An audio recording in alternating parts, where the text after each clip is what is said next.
Okay, we're going to go ahead and get started so we don't get too far off schedule. We want to be sure to give our speakers their allotted time. So the session that we're about to start is on combating human trafficking, and we got 3 speakers lined up to speak on that topic.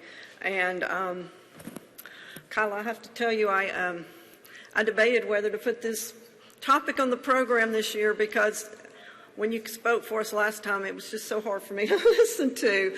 And but I know that's not really what's important. I mean, we can't solve problems if we ignore them, and so we have to listen to the hard things sometimes in order to make progress. And I decided we just could not leave it off the program because I feel like this session could have more impact than any session that we're having at the summit the whole 2 days. So I decided it just had to be talked about. So we're very glad to bring Kylla back. She spoke for us at our first summit in October of 2018. Kylla is the Deputy Director and co-founder of Truckers Against Trafficking, and I think y'all are probably all aware of that organization and what all they do. And she also has a table in the back where you can pick up some materials from her. But she's going to get us started in this session, and just very glad to have Kylla back with us this time.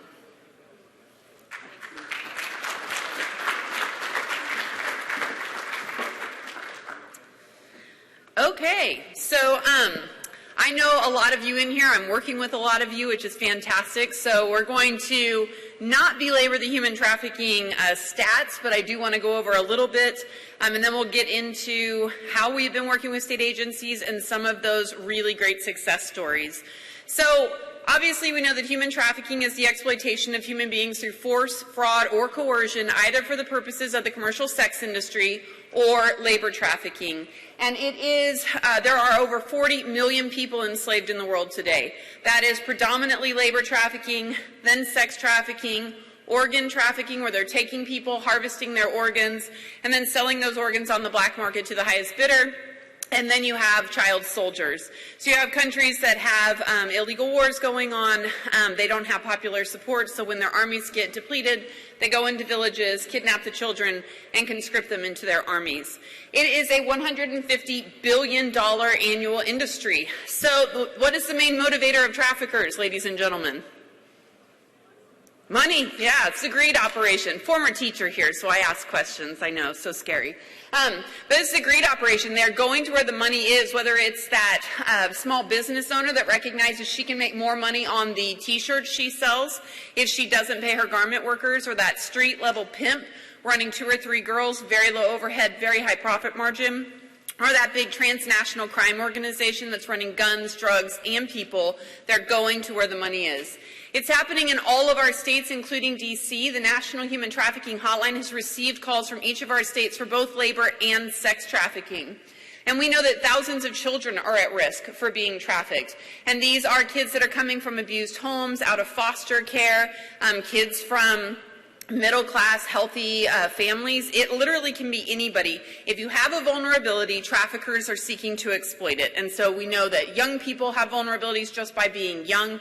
We know that there are populations of people that have more vulnerabilities, and the traffickers are looking at those kids, looking at those young people, looking at those adults and saying, that's a target audience for me. And victims of human trafficking are disproportionately women and girls of color. And so when we look at this, there is that racism that is inherent in systems of prostitution and therefore in sex trafficking. So entire groups of people that are being denied services, not identified, they are at higher risk for those traffickers going in to exploit those vulnerabilities. And a victim may be forced to have sex up to 20 times a day. Now that's a nice euphemism, right? They're having sex up to 20 times a day. They're being raped up to 20 times a day. Just because money exchanges hands does not mean the act is consensual. You are talking about paid rape. When you look at the statistics of people in prostitution, 60% are there through trafficking, straight up. An additional 38% are there through lack of other viable options. So you're talking about people that are homeless, people that maybe have run away, they're already having to trade sex for food and basic necessities. That domestic violence victim that has fled with her children, how is she putting food on the table for them until she gets on her feet? So a clear 98% of people in prostitution are there without access to leaving. And so this is, in fact, rape, and why we need to be combating this. So what is TAT's mission? You know, we looked at this problem, and it's a really huge problem, global domestic labor, sex trafficking, and we thought, what group of people, if they were trained about this crime, would know what to do? And we thought truck drivers. They're the eyes and ears of our nation's highways. They see things, other things people don't see. They're trained to be vigilant, and they're already intersecting with potential victims at places that they normally go. Truck stops, rest areas, hotels and motels, places of business, city streets and loading docks. And if they could get past this idea that this is a by-choice profession and start asking the question of why are these people out there, they could really make a difference. And so we started Truckers Against Trafficking in 2009 to educate, equip, empower, and mobilize members of the trucking and now bus and energy sectors to recognize the crime of human trafficking and know how to combat it. We have 3 goals to achieve that, and the first is to saturate the industries that we work with all of our free training materials, and we have a ton of these materials. We have documentary-style videos for trucking over the road, local drivers, for movers and in-home delivery, for transit and motor coach, for school transportation. We have them for the energy sector. We also have them for law enforcement. We want to marshal the resources of our partners to combat this crime, and I'll get into our public sector, our public agency partners, but on the private side, most of our funding comes from companies within the industries that we work with that support this work, that have taken it on as their own. We're partnered with all 50 state trucking associations as well, that they are amplifying our voice, that they are getting this message out there, and that they are helping to move the needle forward, because we could not do it without our partners. And then on the public side, that goes to our final goal, which is to partner with law enforcement and government agencies to both facilitate the investigation of human trafficking. We want to see victims recovered, absolutely. We also want to see perpetrators in the form of both traffickers and buyers put away for what they are doing. So we do that through calls and tips to the National Human Trafficking Hotline and local 911. We do that through our 4-hour law enforcement training, which I know several of these states in here have had it or have it on the books for this year. We do that through scouting and intel. If you're wanting to do an undercover op in a particular area where commercial vehicles would be less noticeable, we will work with the state trucking agency, state trucking association, to find a company willing to work with you with a commercial vehicle to go and do those undercover ops.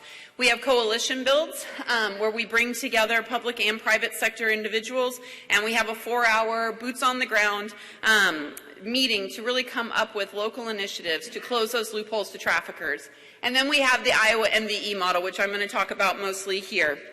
And this is what I had talked about in 2018 too, and I have some very exciting updates for that. But on the Iowa MVE model, obviously Chief Lorenzen from Iowa DOT MVE began this program. He started to do all of these different things with the commercial vehicle industry in Iowa, and we're like, can you write those things down? And it's been adapted and expanded throughout the years, but these are the main components. The first is to train law enforcement. We have a 38-minute law enforcement video you can show your officers. We have a 1-hour webinar that embeds that 38-minute video, and then we have the 4-hour in-person law enforcement training. Law enforcement need to be aware of this problem. They need to know how to recognize it and also use the industries they're already working with to help recognize it and make those calls in to get those tips to go out to investigate. We also want to stock way stations, ports of entry, and rest areas with our TAP materials. So having those wallet cards given out at an inspection. One of the cool new things that is coming out that we're hearing about from a lot of different states is simply adding a banner to the bottom of the inspection reports, a 1 to 2 sentence banner about human trafficking, and having the hotline number on there.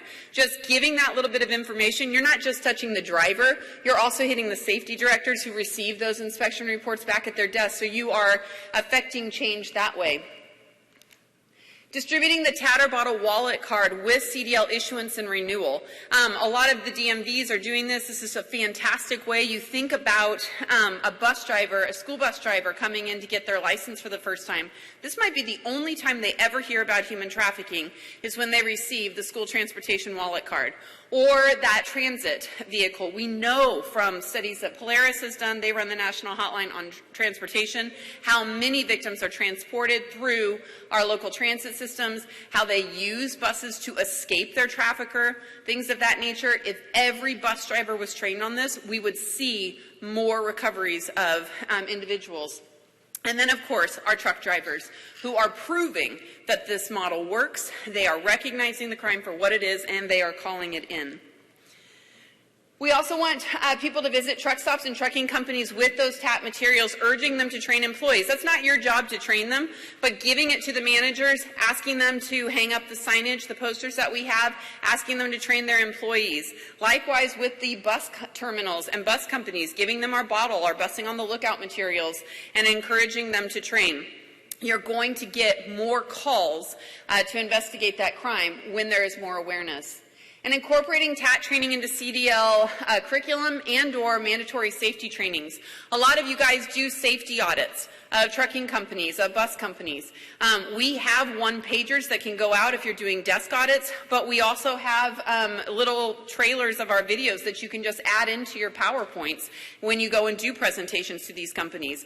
I know they're not asking for a human trafficking training, but the states that have been assertive in saying, hey, I know you're wanting us to come out for these regulations, we'll happily do that. Can we add a 10-minute component about human trafficking in at the end? They said they've never had one company turn them down. So it's just another simple way where they are proactively bringing this to the attention of the company and then leaving those materials for them to train. And ensuring all those school bus drivers are trained. Guys, because of the pandemic, we saw a massive uptick of familial trafficking taking place during the pandemic. That's grandparents, parents, uncles and aunts, siblings selling their own family members into this industry, okay? Even though the pandemic is subsiding, they've crossed that line. Familial trafficking is not declining. It is staying the same and both increasing. They go to school during the day. They're trafficked in the evenings, on the weekends, and on school breaks. If every school bus driver was trained on this, imagine if they could notice, right? All those different uncles picking them up at the bus stops. The child's demeanor changing, maybe a lot of new toys, maybe a lot of neglect. Whatever it is, there's going to be those shifts. And if they were trained and this was in their toolbox, we're going to save a lot more kids from a lot more years of complete trauma.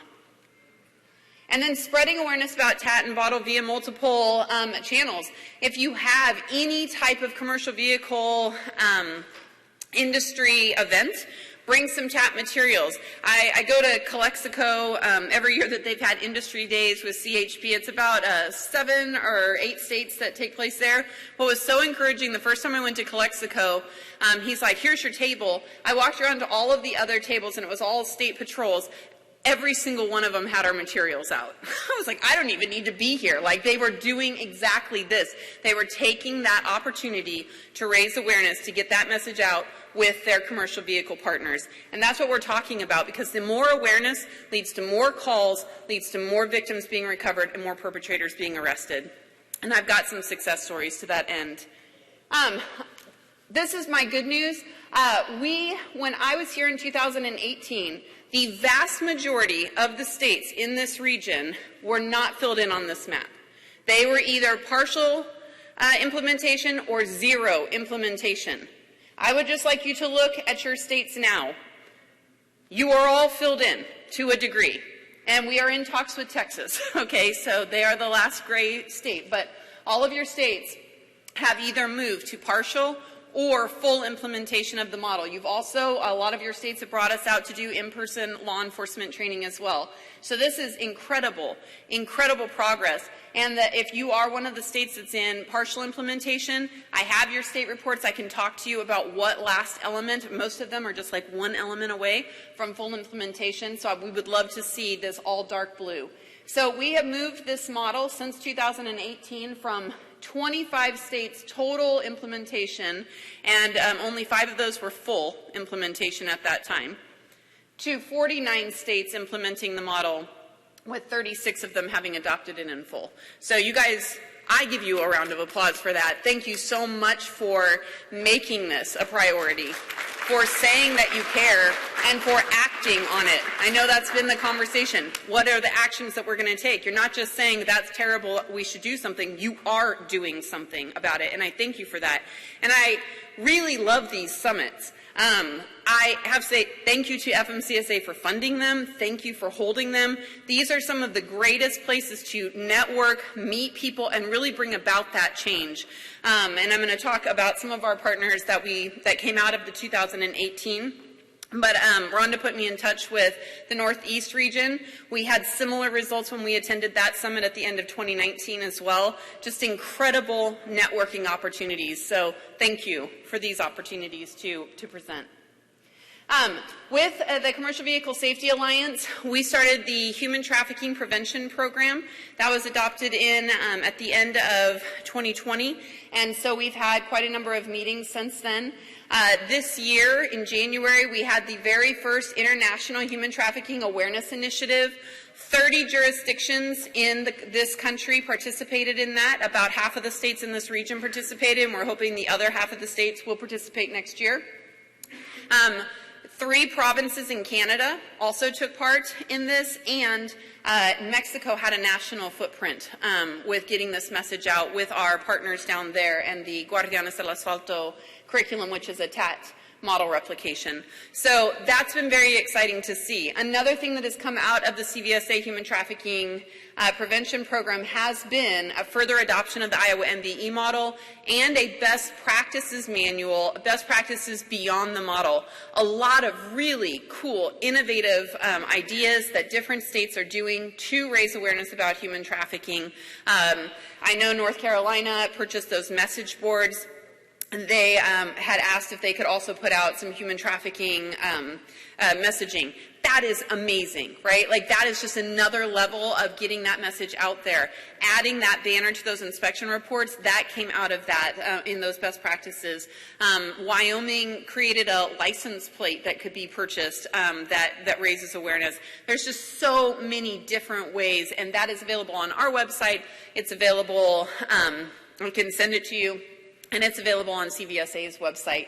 So just, again, our public partners. And then we had some really cool state success stories, and I know that Chief Dixon is here to speak about the Florida Highway Heroes program, but that was through a federally funded grant, and we were able to supply a lot of the materials that were used in this program, and we have seen quite a number of new companies and owner-operators training through that program. We also had the South Carolina Highway Heroes campaign that came out of. We had contacted the Attorney General's office in South Carolina, giving them Florida's example and saying, would you want to do something similar? And they absolutely did, and they did it in record time as well, getting that message out there to the commercial vehicle industry within their state to train on human trafficking. And then we have Georgia. Now, when I was here in 2018, Georgia was one of the states that I didn't actually have a contact for them. And so it was at this session that I was able to ask the Georgians to raise their hands, and then I was able to talk to them later that day. And from that, we moved from zero implementation of the model to full implementation of the model.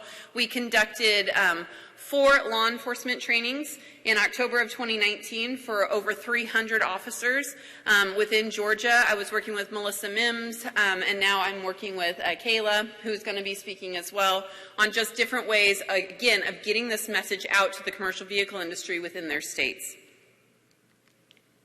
And the exciting thing is, you know, we have been able to train and register as TAT trained over 1.3 million industry members. They are taking the training, they are recognizing this crime, they are calling it in. It's also limiting demand or helping demand for commercial sex decline because they recognize that it is exploitation, that this isn't just a victimless crime, that this is in fact something that is exploitative. And the National Human Trafficking Hotline report said in the last 5 years, 41% of the cases that truck drivers have called in have involved minors. So we know that there are adults being exploited, but we know that there are still kids being sold within our industries. And the exciting thing is, it shows that truckers are in the right place at the right time. And when equipped with the right information, they are rescuing through their calls to law enforcement who are coming out and recovering these victims. That is exciting. And it comes back to, you know, these guys, all of these efforts that we're doing, all of the work that I do, all of the trainings, all of the amazing things that you guys are implementing within your own states, it is having an impact. And these are just some of our Harriet Tubman Award winners. That's the highest award that TAT gives out. It's to a member of industry who recognizes the crime and calls it in, either preventing this crime or intervening in it. These first two are truck stop employees. Again, the importance of this industry. They recognized a female had come in. They said that she looked a little bit dressed inappropriately for the weather. They started to look around, walk around, investigate, and then they decided, yes, we do think that this is sex trafficking. They called it in. Well, this was in Maryland. The law enforcement there had been investigating this particular crime group for some time. As a result of that call that night, 3 traffickers were arrested and 8 adult women who were being trafficked were recovered at the scene. Yes. You have Arian Taylor here, who works for Ballard Trucking. He had one of our TAT window decals on his truck that he had been given, and a trafficker had dropped off one of his victims to punish her at 3 a.m. in Compton, California, in this truck lot, and with no charged phone, no money or anything, and he was trying to let her face the wrath of being on the streets that late. And she saw that sticker on Arian's truck. She knocked on the cab.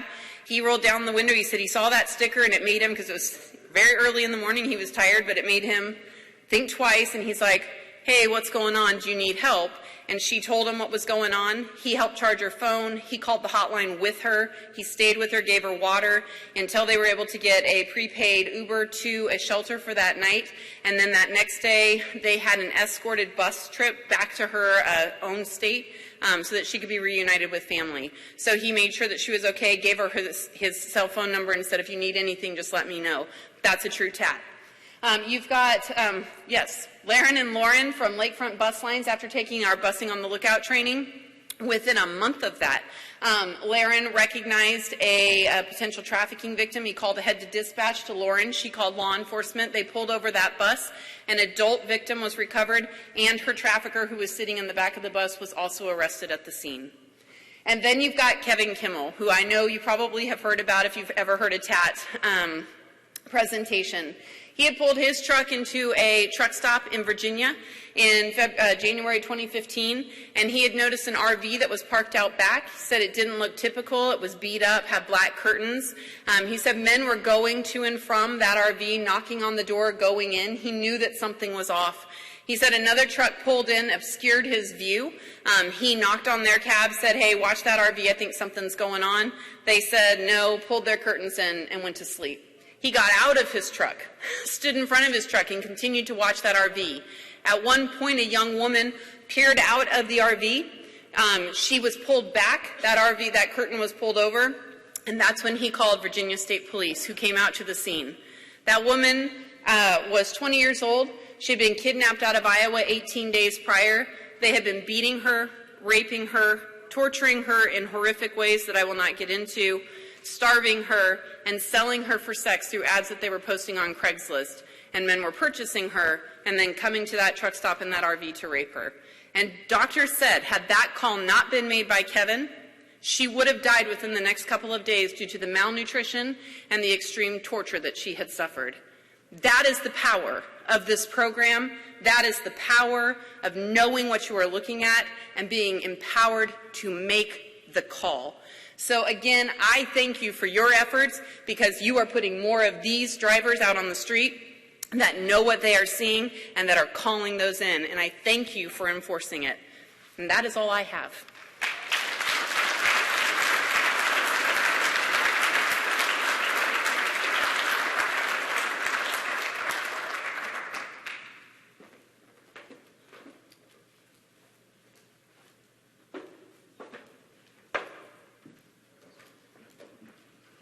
Thank you, Kylla.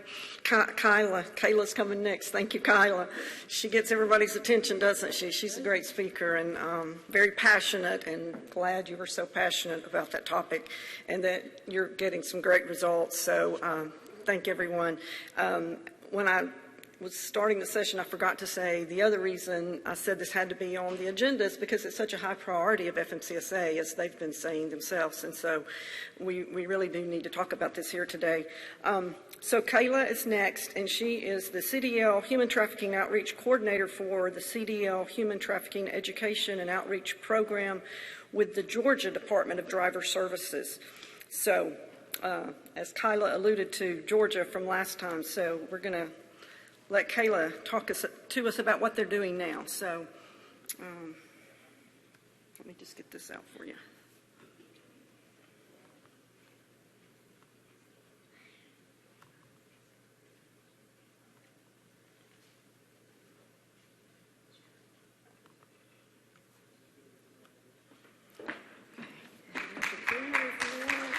So this is a clicker? Yeah, that's the clicker. Oh, okay. You want to just use the mic here? I can. Good morning. How's everyone doing? So I want to thank Kylla. Following up from that passion, it really excited me. I've been in the human trafficking industry. Actually, this position was my introduction into human trafficking. I knew what it was. I heard about it. But as I learned more about human trafficking, it is extremely layered and extremely complex. So I want to thank Kylla for just making me really feel just really great about what I'm doing and being in this industry. So, am I talking? Okay. I'm going to be talking about our program with the Georgia Department of Driver Services and how human trafficking awareness through state commercial driver license programs. Okay, so Georgia Department of Driver Services, DDS, we are the state licensing agency for the state of Georgia. We offer regular passenger vehicle licenses, IDs, permits, commercial licenses as well. We do safety driver programs. We administer state identification cards. We do testing. Some of the programs that we have are our Georgia Motorcycle Safety Program, the CDL program, which houses the Human Trafficking Awareness Program, ADAP, DUI, are some of the programs that we offer. So this is just a brief introduction. I will get into that. DDS is one of the two recipients of the FMCSA Commercial Driver's License Program Implementation Grant. So our program is called the CDL Human Trafficking Education and Outreach Program. And this is our mission of basically what we like to do is educate and create awareness about human trafficking to the CDL community. I am Kylla Peoples. I am the coordinator. And what I do in that program is I oversee it by implementing a statewide human trafficking PR and outreach campaign. So I want to talk a little bit about the Department of Transportation, and how the program came to be with FMCSA. So the DOT has a President Interagency Task Force Monitor and Combat Human Trafficking, and that was found under the Trafficking Victims Protection Act of 2000.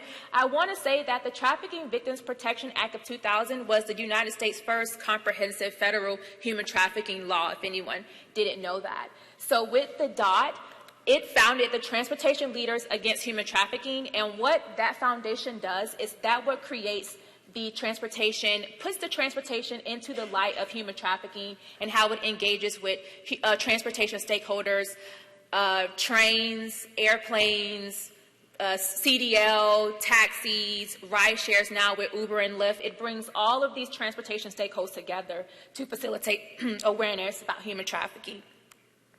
So I kind of want to talk to you about the journey and just kind of give you a story of how the CDL program came to be, what started it, what was the reason that there even needed to be an awareness or a spotlight in human trafficking as it relates to the commercial motor vehicle industry. So I don't know if you remember this story, but back in 2017 in San Antonio, Texas, there was a tractor trailer that pulled into a Walmart, and few people who got out of the truck, they went inside that Walmart, 2 employees, and was asking for water. The employee called the police, and when the police came to that Walmart parking lot, they had found nearly 40 undocumented immigrants. They were all Mexican nationals that had been in that tractor trailer for almost 200 miles. They received no water. They were being illegally smuggled into the country, and at the scene, 8 of those passengers died on the scene. 2 later died at the hospital, and they were all males.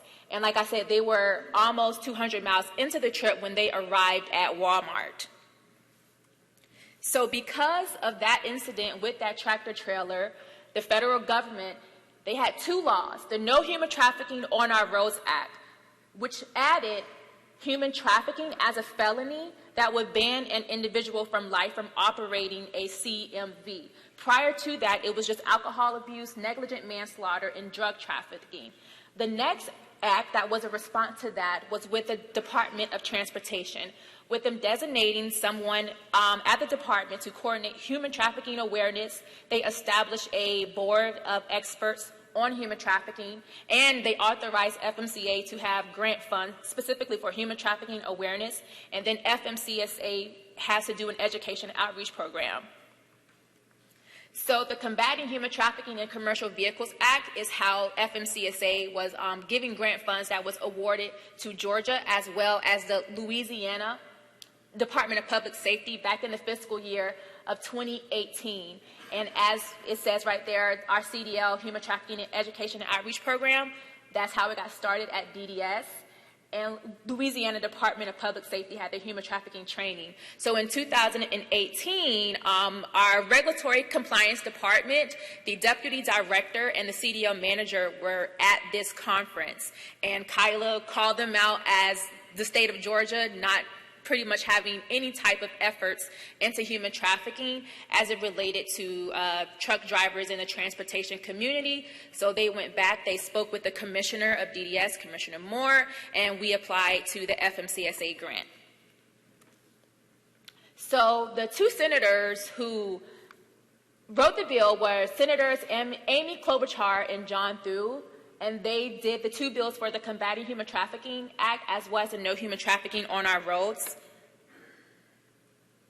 So what is the CDL Human Trafficking and Education Program? How does it actually work? So it's a multi-pronged strategy that employs public awareness, education, and training with the DDS to transportation CDL stakeholders, trucking companies, organizations, drivers. Although we have an emphasis on truck drivers in the CDL community, we are also open to the general public or anyone who wants to have some type of training or education into human trafficking. So what I say the 4 elements of our program is education, outreach, public awareness, and accessibility.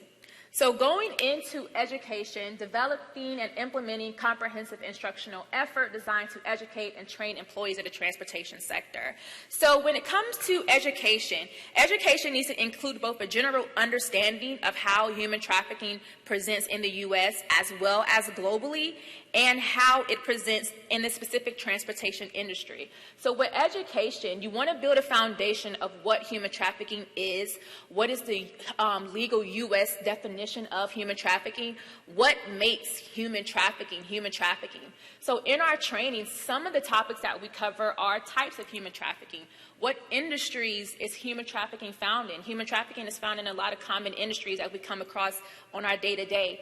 How it actually intersects with the transportation industry. Transportation industry, it offers traffickers movement, recruitment, back and forth delivering of victims. What are the risk factors? How someone is vulnerable. Trafficking versus smuggling, there is a difference. And how to report human trafficking. Those are just some of the topics that we cover. And these are just some photos of training and awareness and presentations that we have done throughout the years. That is Miss Melissa Mims. As Kylla mentioned, she was the first human trafficking coordinator. She started in 2019, and then I transitioned into the position in 2021. And that was us in Pooler, Georgia at another FMCSA hosted event. This is also training that we've done at DDS with our CDL examiners as well as our customer service center employees. The second element is outreach. So what makes that element, an element that makes an effective program is the importance of the messaging and need. That is combating human trafficking, addressing it. So with that, you want to collaborate, build partnerships with industry advocates while establishing a community presence as an agency that supports anti-human trafficking efforts. That is myself, and that's my boss, Ms. Janice Holdman. She's the Deputy Director of Regulatory Compliance. So building partnerships, maintaining partnerships, and collaborations. We do outreach, we go to events because we want to build that community presence that Georgia Department of Driver Services is an anti-human trafficking advocate and an organization. So we travel throughout the state. Earlier this year, we went down to Savannah, Georgia, and attended the Savannah Traffic Jam that was held at the HBCU, Savannah State University. Melissa Mims and Kylla were together at a human trafficking event. We have attended the Governor's Office of Highway Safety events. So these are just some photos of things that we have done throughout the years. Kylla has showed this picture before, but the first coordinator was actually there in the training when TAT did their training with the Georgia State Patrol. That was back in 2019. The next element is public awareness. So a comprehensive public outreach effort, including multiple components that contain an anti-human trafficking message, a call to action that is designed to increase awareness about human trafficking. So with a call to action, one of the mottos that I implemented in the program is know the signs, call the lines. Because as you train and as you educate individuals and people in the community about human trafficking, you want a call to action. So once they learn about human trafficking, they're aware of the indicators, they are aware of the signs, they know the signs. You want that call to action to follow up. What do they do about it when they know the signs, they know the indicators? You want to give them the resources and the tools to how to correctly and appropriately report human trafficking. Another thing that you want to be sure about is that the materials and the messages that you have in your program or that we have in our program is multimodal. So we do social media, we do digital, we do traditional. And I'm going to show some of the things that we have done. That's an image of when we went to a Georgia weigh station and we dropped off some TAT folders that they can display at their truck weigh station. So these are just a couple of images. We did a social media campaign back in January. January is National Human Trafficking Awareness Month. So as you're sitting here today and you're learning about human trafficking and you want to know how you can maybe partner with Truckers Against Trafficking or just any anti-human trafficking organization in your community, something that you could think about is maybe partnering with organizations in January because that is Human Trafficking Awareness Month. So these are just some of the social media posts that we did. We talked about myths and facts. Myths are what hurt human trafficking when people share false information, like people assuming that trafficking only happens to women or only happens to girls, or that it mainly happens to undocumented foreign nationals. Another type of awareness or public outreach that we did was back in January. Back in January of last year, we did a webinar. And this webinar had almost 2,000 views, and we partnered with the Covington area Delta Theta Sigma chapter, and our commissioner, Commissioner Moore, was a part of that webinar that we had. Another public awareness campaign that we did were billboards. We implemented an outdoor advertising campaign with digital and static billboards, which are just a traditional billboard, and we wanted to promote the National Human Trafficking Hotline. These were placed in 3 major cities in the state of Georgia: Atlanta, Savannah, and Macon. Another campaign that we did was our PSA campaign, Know the Signs, Call the Line, that we promoted in January for Human Trafficking Awareness Month. The value of that program was over $250,000, and we ran TV spots, radio spots, and we had digital banners on websites where when people clicked that website, it went back to the National Human Trafficking Hotline website. I don't know if I can play the video. The fastest growing criminal industry in the world is human trafficking, and too often it is hidden in plain sight. This is the Georgia Department of Driver Services asking for your help in identifying and ending this form of modern-day slavery. Report suspicious activity to the National Human Trafficking Hotline at 1-888-373-7888. To learn more, visit humantraffickinghotline.org. So that was the TV spot that we ran in the month of January for National Human Trafficking Awareness Month. Oh, sorry. Okay. The next one is accessibility. So one of the benefits to a program that makes it accessible is it being cost effective. With the program that we have, we provide training free of no cost. We also travel in the state and travel outside of the state as well to give presentations, to present training. So you want a program that is accessible. You want to make sure that it's not hard to access to the public, that it is easy to find. Also, having it available in different languages is something that helps. Also, the platform, you want to make it aware on every platform, traditional, digital, wherever you can get people's attention, you want to have a message there as well.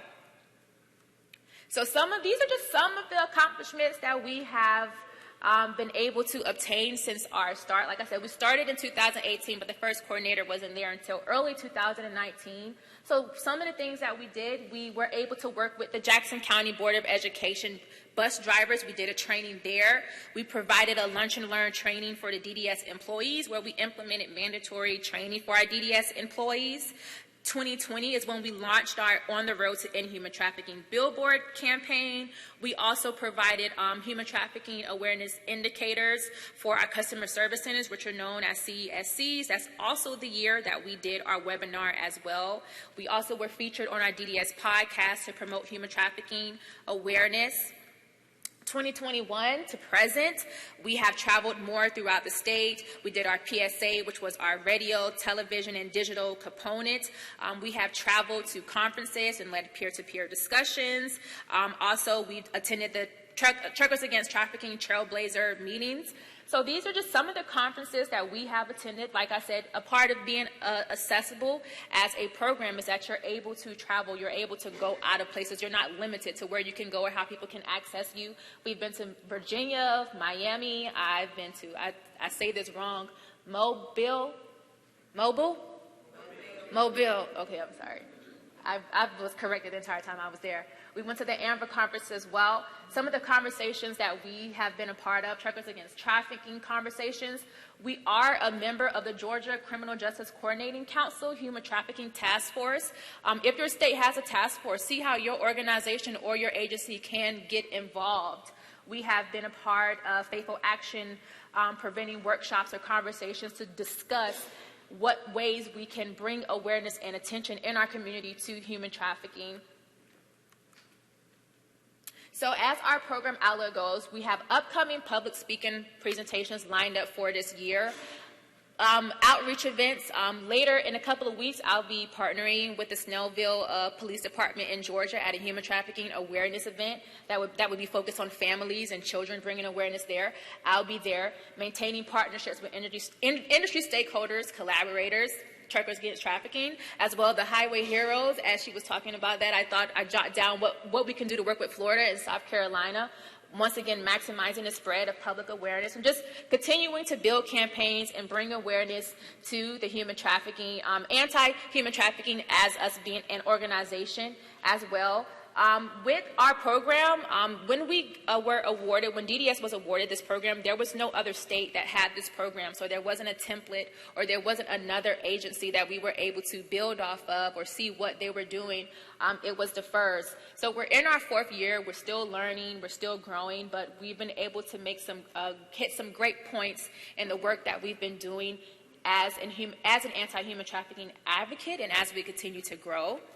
So I thank you, Rhonda, for reaching out to me and asking me to come here today and talk about the program and share some light about what Georgia is doing to help combat human trafficking. And that's me, Kylla Peoples. That's my contact if you ever wanted to reach me. And thank you for having me.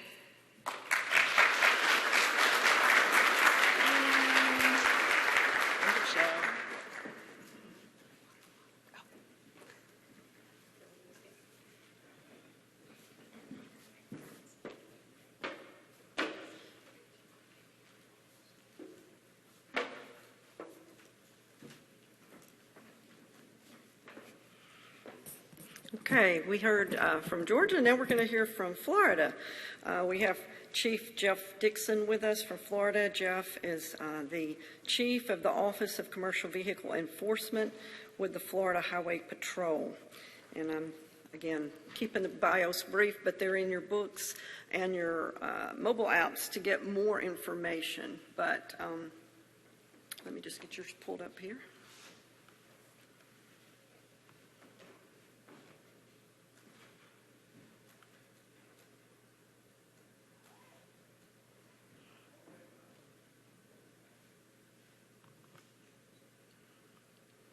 Yeah, so we thought it'd be good to have Kylla start us out and then have a couple of our states talk about what they're doing. So that is not showing up here. It's not a corrupted file, I'm sure. Enable, maybe I just need it. Hang on. Just click on them. Well, I think I've already started it and I need to. Click on enable content first, maybe. I don't know if it would let me.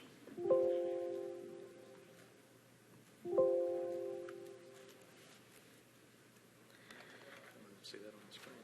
I know. Maybe It's minimize it. behind it, but it won't let me minimize it. No. Do Alt-Tab. It won't let me. It might now. No.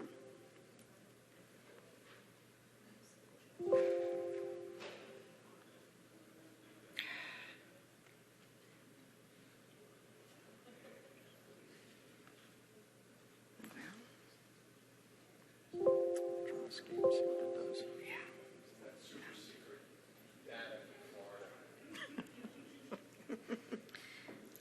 Does it do that when I open up on my computer?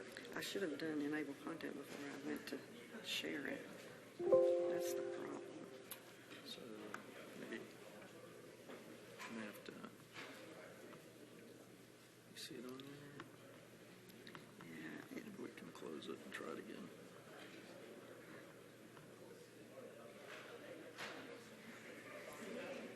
is that one yours? Now see if it'll enable content. No.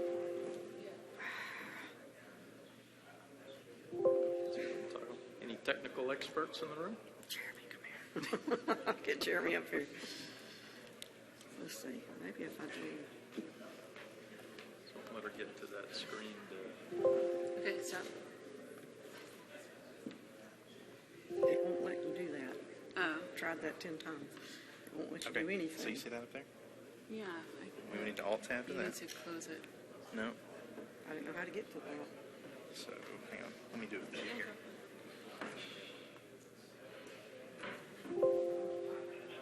You're not even touching anything. He's right. All right, so I'm going to... It's that window.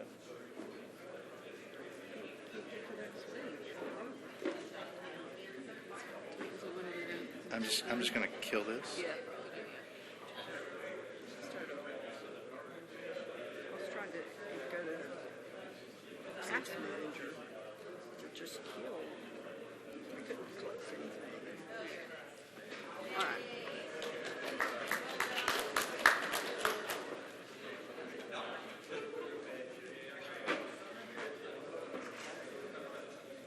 All right, good morning. Takes a team to make things happen, right? So I was first exposed to Truckers Against Trafficking probably 10 years ago. I was at a AMBA conference in Virginia, and I saw one of the victims who gave her testimony about her experience at that conference. And I'll be honest with you, I left there very moved.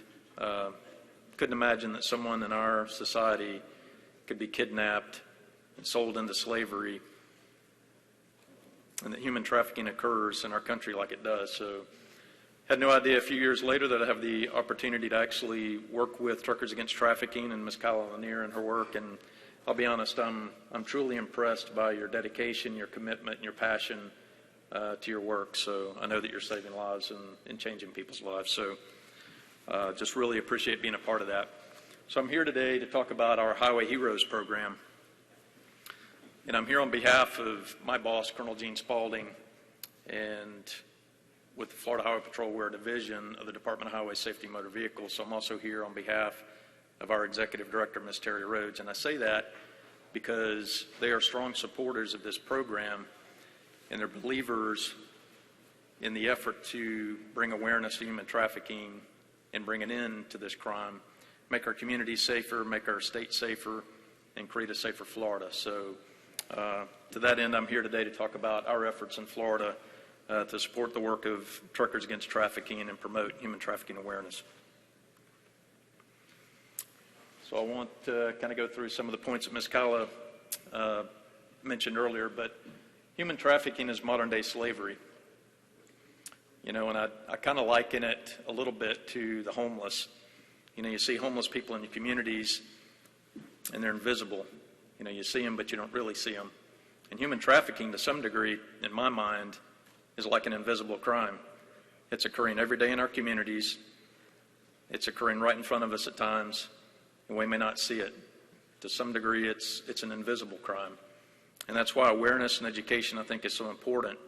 And as was mentioned before, if we can teach people the indicators to look for and to bring awareness to the fact that this is occurring in our communities, then potentially we can identify a victim and intercede and save a life. And that's really what it's all about. As was mentioned earlier, there's estimated 40 million victims worldwide. That's a staggering number. And hundreds of thousands of victims in the United States. Victims can be anyone, regardless of age, sex, race, national origin, or any other demographic. So in October of 2020, my agency, the Department of Highway Safety and Motor Vehicles, launched an initiative in partnership with our Attorney General, Ashley Moody, Truckers Against Trafficking, the Florida Trucking Association, to bring awareness and outreach on human trafficking. Our Attorney General leads a statewide council on human trafficking in Florida, and members of our agency are part of that council. And just last month, or actually earlier this month, the Attorney General was named to the National Association of Attorneys General Committee on Human Trafficking. So human trafficking is a high priority for our Attorney General, and we partnered with her and our Florida Trucking Association. We have almost 125,000 registered carriers in Florida. Obviously, all of those are not members of the Florida Trucking Association, but they touch a great number of the carriers in our state. So we work with them on education and outreach and bringing awareness on this issue. As I mentioned, our Highway Heroes campaign is a human trafficking awareness campaign that's kind of multi-layered. At the core of it, it targeted our CDL holders in the state. We have over 500,000 commercially licensed drivers in the state of Florida, and that was really the basis of this program. Also involves public information and education, much like was mentioned in the state of Georgia. And on the enforcement side, we also support these efforts and try to make a difference on our roads. So the Highway Heroes program is an evergreen initiative, and what I mean by that is it's essentially a living program. It started in 2020, but it didn't end there. It continues. We have forward-facing webpage that I'll mention in a moment. We have media posts every year. We support this program throughout the year through messaging and outreach and education, and this program will continue as the years go ahead, so it's not going to sunset. So at the base of it, I mentioned that we targeted our 500,000 licensed CDL holders in the state, and our Division of Motor Services within our agency, they're responsible for titling, registrations, tags, credentialing, driver's license issuance. So our Motor Services section sent out letters to the 500,000 CDL holders in our state, providing them with information on Truckers Against Trafficking and how they could become certified truckers against trafficking, and essentially provide them the links to Truckers Against Trafficking so that they could go out, take the training, I think it's a 30-minute training, and become certified so that they could learn the indicators of human trafficking and make a difference. You know, our truck drivers and our trucking folks out on the highways really have the biggest footprint of anyone on our roadways. Law enforcement has a huge presence on our roadways, and there's no doubt that the trucking industry has a larger footprint than anyone. So our hope is that the CDL holders in our state would take part in this program, get educated, get informed, and when they're out on the road 24/7, anywhere across our country, that they may witness something that indicates human trafficking and give them the resources to report that trafficking to save the victim. So on the public awareness side, we have a pretty robust communications office in DHSMV, and they work hard to promote our safety campaigns and promote the works of our agency. So they created a Highway Heroes webpage, and you can go out there on the web and look at it. It provides some information. There's a video that I'm going to show you in just a moment as part of it. It also provides information for Truckers Against Trafficking and their link. We also have a landing page on Truckers Against Trafficking now that provides the opportunity to get trained there. They push out social media posts every year, typically in January, as was mentioned, with National Human Trafficking Awareness Month and the National Human Trafficking Awareness Day. They'll push out social media tweets and information on Instagram, Facebook, and Twitter. And they also push out press releases to all of our media outlets in the state. So this is the video. It's of our Attorney General, Ms. Ashley Moody, and our Colonel that highlights the Highway Heroes program in the state of Florida.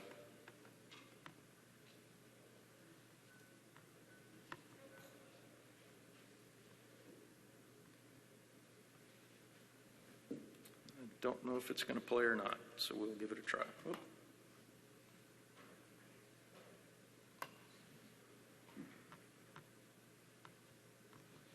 All right, we'll just skip through that in the interest of time.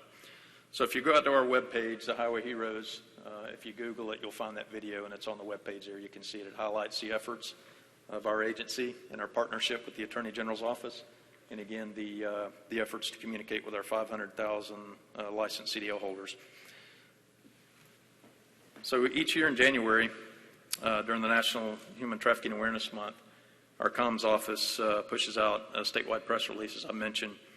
This year, the media releases went out to 92 news agencies or print publication news outlets in our state, and they estimated that we had 23.4 million people reached through those efforts. And again, it's all about public information, awareness, education, and information, so that hopefully someone out there somewhere will learn something that they may see a victim or see indicators of human trafficking and save a victim. Again, they pushed out 43 posts on social media, again with Facebook, Twitter, and Instagram. They had 92,000 impressions on these activities, so again, reaching a pretty broad audience in our state. And this is an example of one of those posts that they sent out. This is another example of one of the posts that went out. Again, it just brings awareness to the human trafficking crisis in our country and provides the numbers for reporting. So this is just a clip from the Transport Topics article that was published about a year ago. And Transport Topics, as you know, is probably the largest publication to our transportation industry. Tens of thousands of subscribers to that magazine digitally and in print. So there's no doubt that this communication affected a number of people out there across the country. On the enforcement side, I'm a member of the Commercial Vehicle Enforcement for the Florida Highway Patrol. We're about 255 members. We're within the Florida Highway Patrol, which is almost a total of 2,000 members agency-wide. So in the enforcement arena, we partner and we committed to this program, and every year our troopers receive annual training on human trafficking. This is a virtual training that's pushed out sometime in December, January. As a matter of fact, every law enforcement officer in the state of Florida receives this training. So we do that every year for all of our officers. In 2019-2020, we started supporting Truckers Against Trafficking and developed a relationship with them in support of their Iowa MVE model. As was indicated by our map earlier, we're not 100% compliant, but we've got about one or two more steps to go and we're going to be 100% compliant with the MVE model, and we're certainly proud to support those efforts. So part of our program, we've issued out 25,000 TAT wallet cards roadside during our roadside inspections and our traffic stops. We do human trafficking awareness, as was mentioned before. Any of our outreach efforts, we try to make an opportunity to bring awareness to human trafficking, especially the work of Truckers Against Trafficking.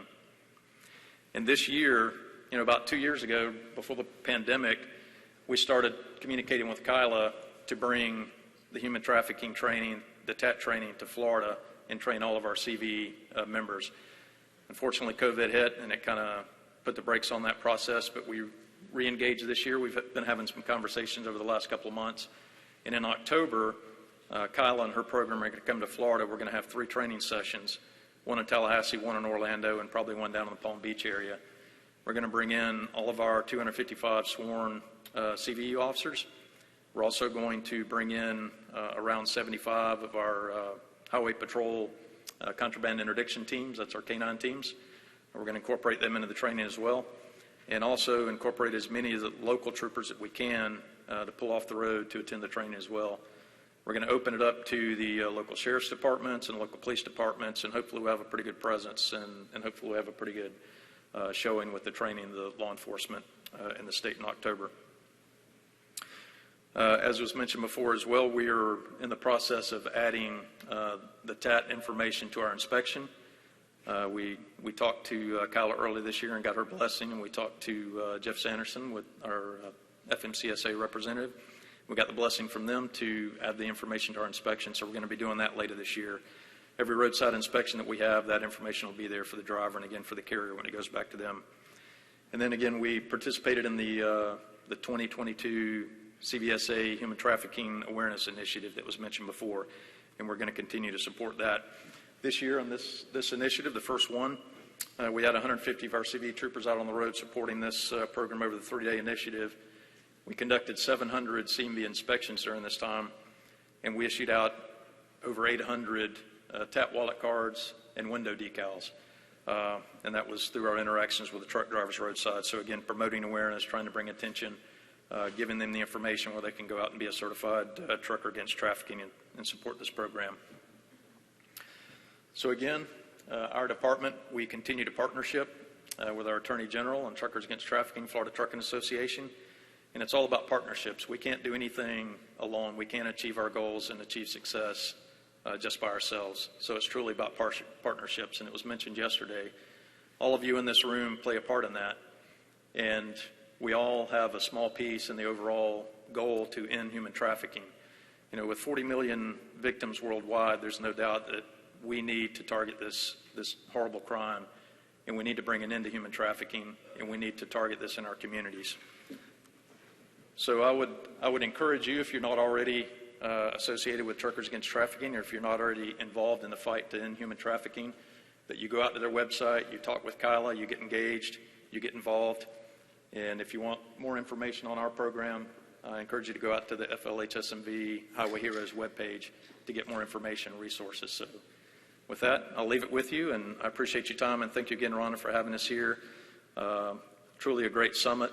Everything that we do, not only in traffic safety or public safety, matters, and every life that we touch could be a life of someone that we know or someone we love. So again, thank you for your support. Thank you for your time. Safe travels home.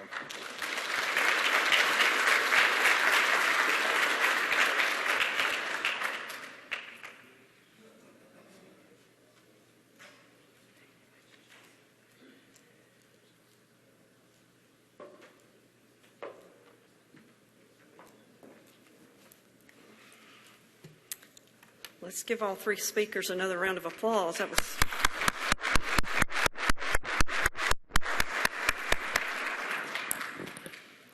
okay. I feel like they were rushing to try to give each other time, and we actually have some time. So we're open to questions. If anybody has questions that they would like to ask of any of them, please do, because I don't think lunch is ready yet. So we're not going to lunch yet. So let's. We don't want to sit here and stare at one another. So does anyone have a question? Okay. Yeah, there's a microphone. I got them to put new batteries in that microphone, so let's use the microphone. And do y'all want to come back on stage, or? Yeah, why don't y'all just come up here, and then whoever they want to ask will be, well, we've got this, and we've got that, and that, so I'm sure it's going to be for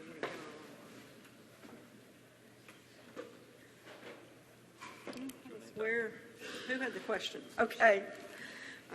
Hi, my name is Silvana Krupp, and I work for the Alabama Transportation Institute here at the University of Alabama. I've been involved with this type of work on combating human trafficking since 2013 through the National Academies initially, and then later through the Delaware Department of Transportation, and then finally over here. So I'm very familiar with the Truckers Against Trafficking, the Bus on the Lookout, and all the other initiatives, and thank you so much for your work.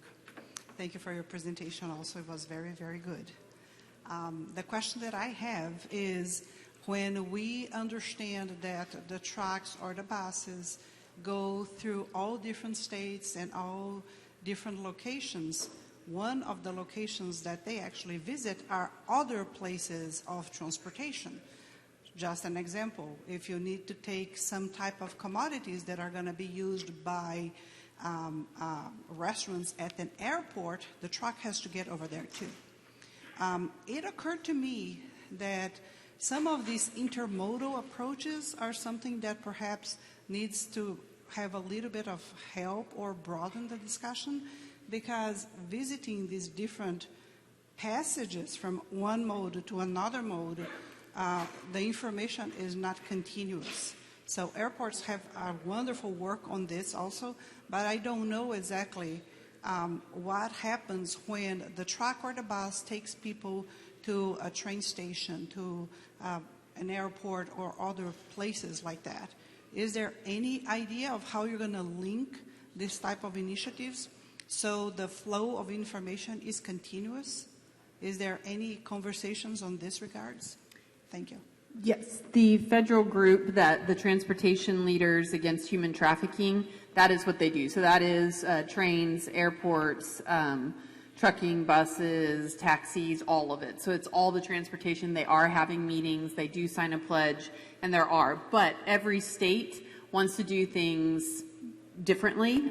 Whoever has jurisdictions, the regional airport, sometimes they're working with local nonprofits. Sometimes they're working with Department of Homeland Security, sometimes they're working with Polaris. So it's just, there is that choice. So just sort of having that messaging, I think across the board in the anti-trafficking movement, especially with people that are traveling outside of any state on the transportation side, whether OTR or whatever, we all use the National Human Trafficking Hotline number, or 911 if you're seeing a crime in progress. So I think that that is fairly consistent.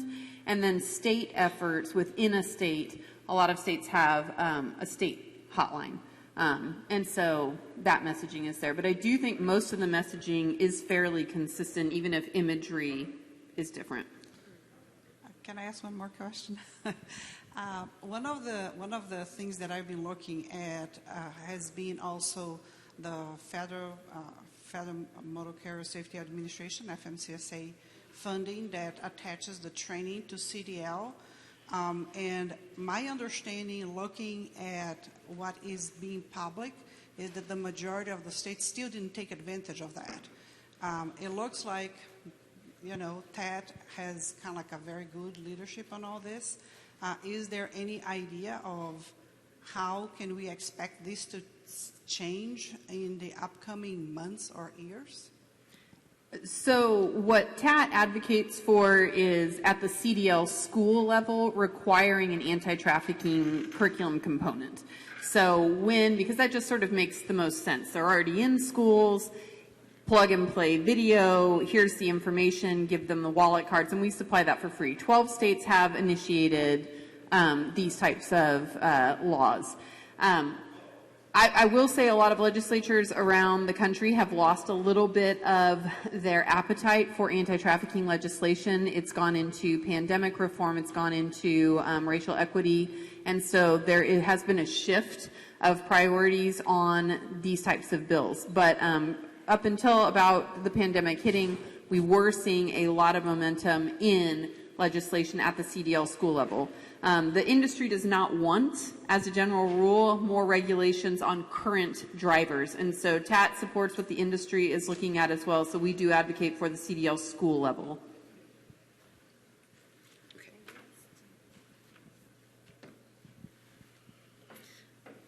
One thing I was going to say, as Georgia and Florida gave us great examples, and these examples are something other states can replicate. So if you'll have questions for them about how they got started, or if you haven't talked with Kylla, she's around to talk with you even during the breaks and afterwards. But did you have something, Clinton? Or?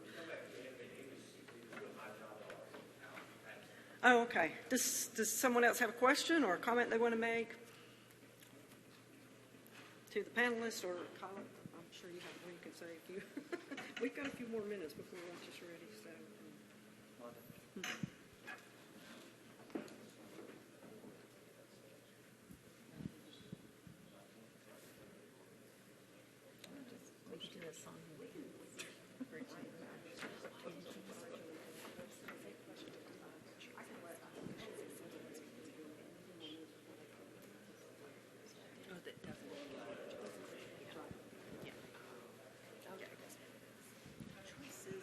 So no questions, no more questions for anybody? Everybody hungry, I'm guessing? I think that's it. Okay. Well, they'll be around if you want to talk to them later. We will get ready for lunch. They're still setting up, but so if you want to take your restroom break before you get in line, you can't really get in line yet, but I can go ahead and tell you that our lunch today is from Taco Mama. It's a local restaurant, fresh Mexican food. So there'll be a taco bar you can, fix your own. We'll come back inside. I'm going to give you a little more time to eat today before we jump into presentations. So just get your food, come in and enjoy your lunch, and then we will be having some presentations a little bit later after we're into lunch, but we will announce more about that when we get started back. Okay? Thanks. Did you want to get yours loaded up?